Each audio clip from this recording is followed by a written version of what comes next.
Delikado ito, foreign warrant. Oh, idiretso mo lang implementa as if it is a Philippine court issued warrant. Kalukuhan talaga eh, hindi nyo nakikita. What if mama nyo, papa nyo, may isyuhan ng foreign warrant? Diretso lang i-implementa, payag kayo? Bakit? Kailan ba tayo naging tuta ng ICC? Kailan ba tayo naging tuta ng mga dayuhan? Lahat po ng complainant, naririto. Lahat po ng dokumento, naririto. Napakadali po litisin nito dito, kaya hindi po kami sang-ayon. Legally, formally, hindi kami sang-ayon sa pronouncement ni Ombudsman Remulla na hindi tayo capable na litisin ito dito. Quite the contrary. We are very capable, aside from the evidence that our courts are functioning, nandito po lahat ng ebidensya, lahat ng datos. Samantalang, yung nangyari kay Pangulong Duterte, nung doon nilitis, it proved to be difficult dahil pa isa-isang testigo lang ang mapapadala mo doon because of economic and pragmatic reasons. Ang dokumento, ipapa-apostil mo pa, pa-recognize mo pa doon at kung ano-ano pa. No? So ano po nangyari sa trial ni Rodrigo Duterte? News articles, YouTube. Sa tatlo natin pong mga panauhin ngayon, kung naniniwala po si Senator Bato na wala siyang ginawang mali, bakit tila may urgency na umiwas sa mga operatiba? Attorney Torion. Well, actually, nasabi na namin, no? This is an assertion of his individual rights, human rights as a Filipino citizen. Kaya nga po, yung sabi doon sa isang broadcaster na, bakit siya magtatago?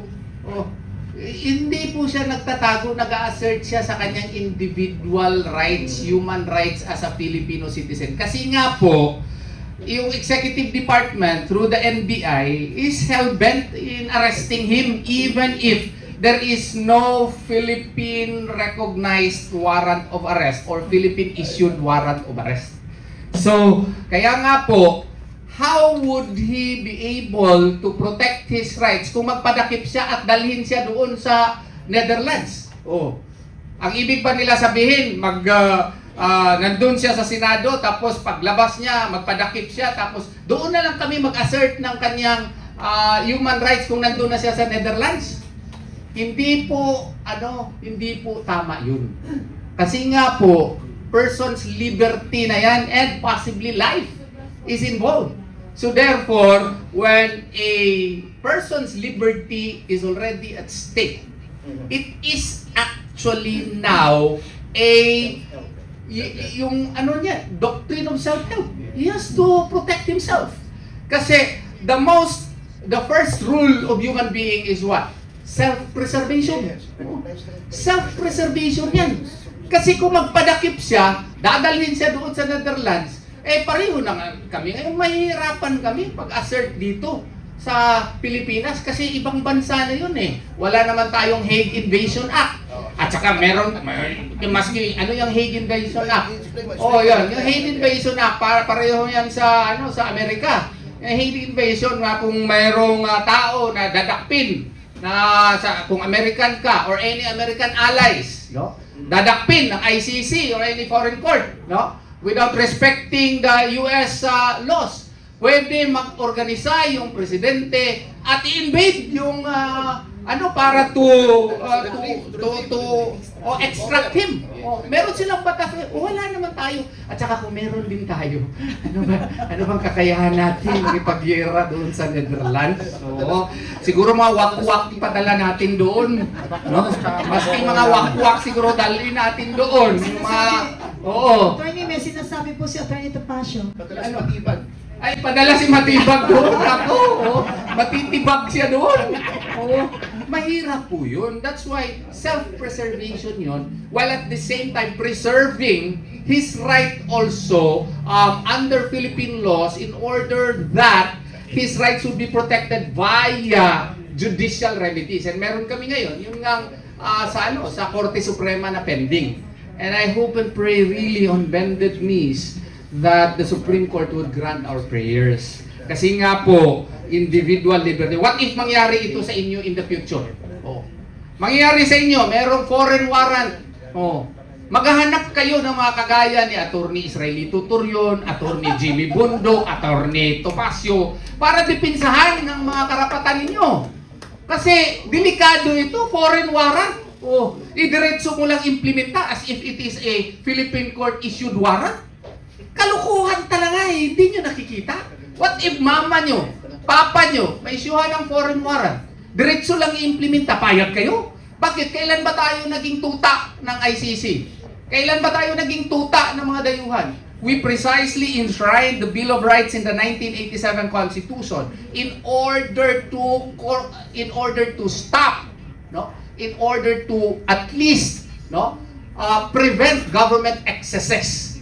Between the leviathan of a government power and the individual, the Bill of Rights is our shield. Leviathan is that monster with maraming mga ulo. That is the governmental power, which is now trained against Senator De La Rosa. What is its shield? Bill of Rights. And that is why we as lawyers have to invoke our Bill of Rights, because it is the only shield remaining to protect Senator Bato De La Rosa. Sige. Attorney. Alam mo, na-realize ko lang yung sinasabi mo, kailan tayo naging tuta ng ICC. Alam niyo, ang malungkot dyan pag nangyari ito magkakatuta ang ICC rito kay Marcos. Parang nagkatuta ang ICC kay Pangulong Marcos. Yun lang ang malungkot dyan. Maidagdag ko lang po, very very short kasi maganda, very clear na po yung sinabi ni Atty. Torion. Pero tandaan po natin sa Revised Penal Code, merong Article 124 which is arbitrary detention, di ba?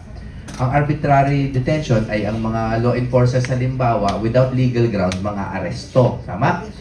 Ibig po sabihin, the Revised Penal Code recognizes na nagkakamali din po ang mga law enforcer. Kaya nga may krimen ng arbitrary detention.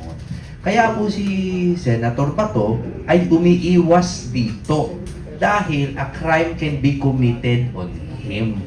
So ibig sabihin, kapag tayo po ay umiwas, kahit pa public officer yan, umiwas tayo sa kanilang illegal act, hindi po pag-iwas sa batas yun. Pagtataguyod po ng batas yun. Ganun lang po. Attorney, kanina po nabanggit ni Attorney Torion, ilang ulit po sinabi niya, wala pong hindi tayo tuta, hindi tayo tuta at walang Pilipinong naging tuta. Sa totoo lang, talagang hindi po tayo tuta. Pero marami po ngayong aso. Sa totoo lang, matataka ako, ang daming kumakahol. Wala na, maraming buto. Maraming buto. Buto. Alam ko ba yung rinig ko Bumalik po tayo sa para po magkaroon tayo po tayo ng historical perspective. Ongoing naman lagi yung tension between the executive and the judiciary. Ang executive dati pa, gusto lagi na kamkamin po, hindi lang po itong administrasyon na to be fair. Lahat po ng executive gusto laging pabilisin ang kanilang proseso. Katulad po nung Salazar versus Achacoso na binabanggit ni Atty. Torion, na ang gusto naman at that time, ang POEA yata, gusto nila basta yung closure order nila ay basta ma-implement na hindi dumadaan sa judge. Lahat po kasi ng executive may tendency yan na magmadali. And kuminsan for good intentions naman. Pero tandaan niyo po kuminsan that the road to hell is paved with good intentions.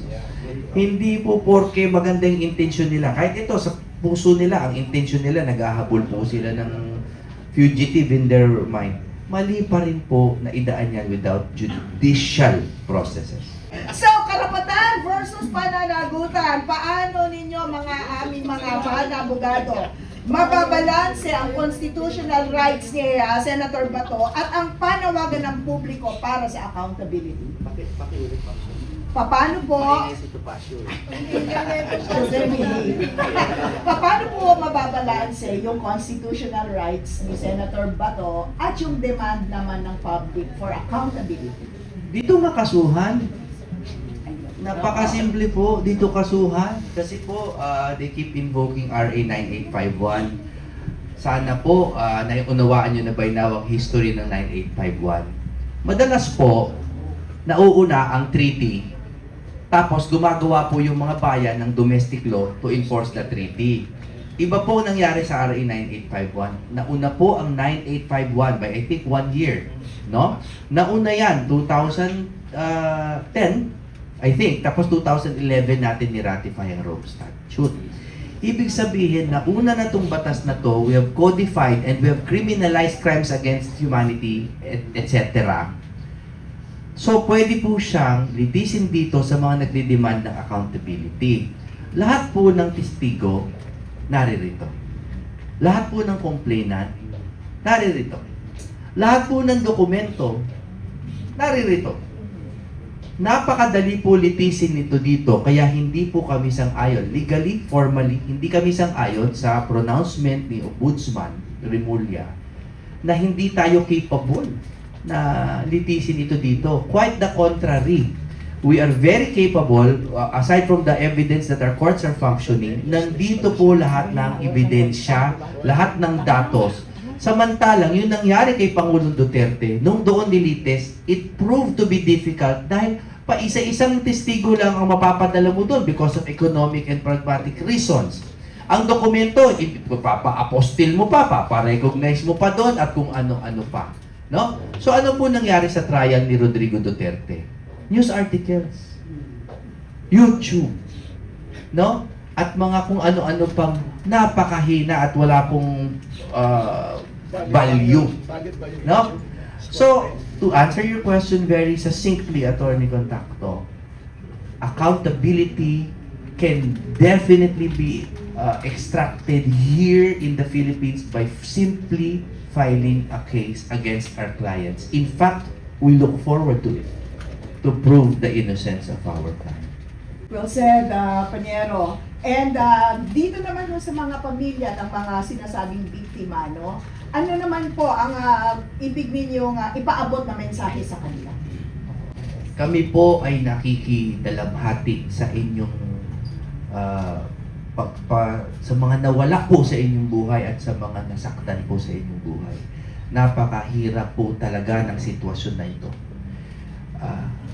Kami po ay we are reaching out to you and even to your legal representatives, no?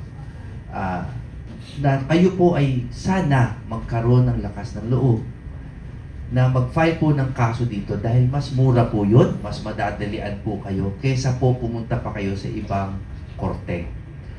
And if you file the cases here, we promise to do our best to be officers of the court. Hindi po kami representative lamang ni Senator Bato, kundi representative ng ating hustisya, ng ating mga batas. And we will not do anything to subvert yung inyong legal aims, no?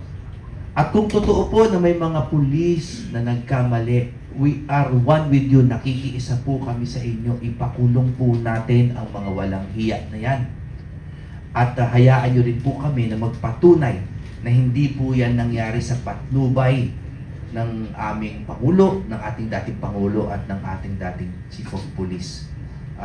Bigyan niyo po kami ng patas po na oportunidad na ipakita sa inyo na may mga masasamang tao sa kahit anong administrasyon, may masasamang tao. At sabay-sabay po nating hulihin ang mga yan para po sa hustisya, para sa inyong pamilya.